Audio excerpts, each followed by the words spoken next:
We are backstage. It's Kevin and Bean. It's the KROQ Almost Acoustic Christmas. Look who's to our right. It sounded like you were going to say something else there, didn't it? It did. Andrew McMahon. Hello. What's going on, man?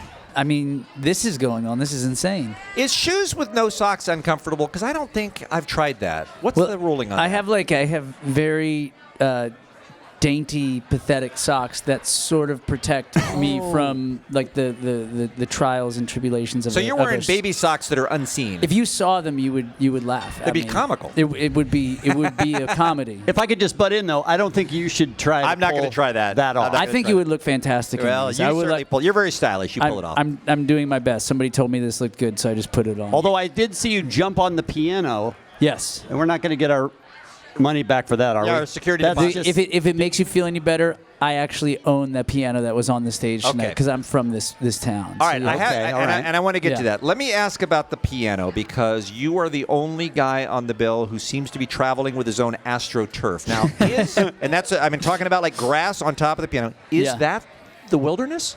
That's the bit of the wilderness we brought out on the road with us. Yeah.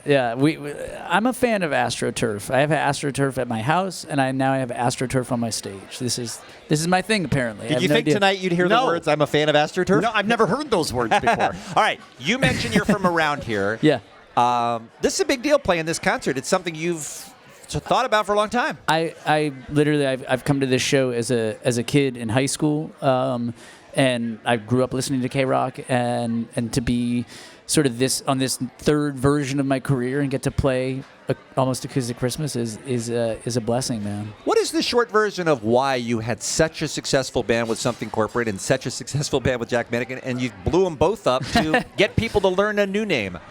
I think, it's counterintuitive when you're trying to gain momentum. No, I've been told I'm crazy more than once in my life, but.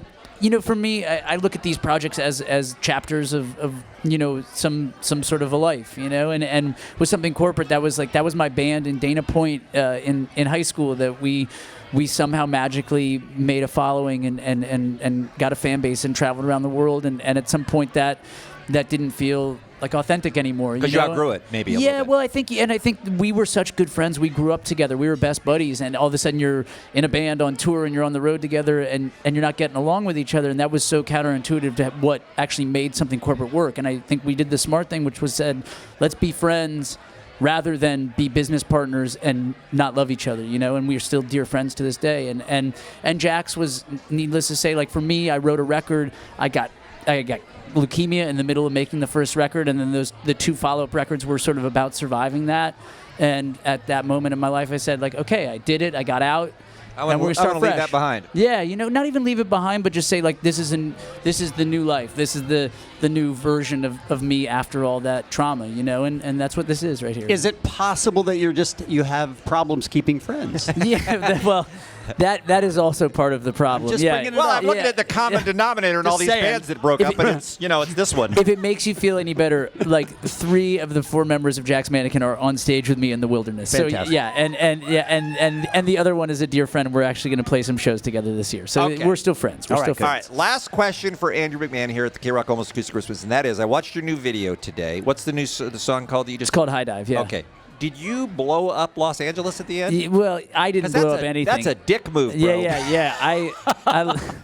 I love Los Angeles. I had no idea that was going to happen, I swear. It was not my intention. And, I just pushed a button, and the next thing I knew... I just showed up for the shoot, and they were just like, you have a girlfriend, and we're going to blow up L.A., and that was it. All right. Well, you should check that out and see if you can figure out why Andrew hates us so much. I don't. I love you. I live here. I love you, I swear. You were awesome tonight. Thank you for being here. Merry Christmas, Andrew. Merry Christmas to you guys. Great to see you, sir. Thank you. Cheers.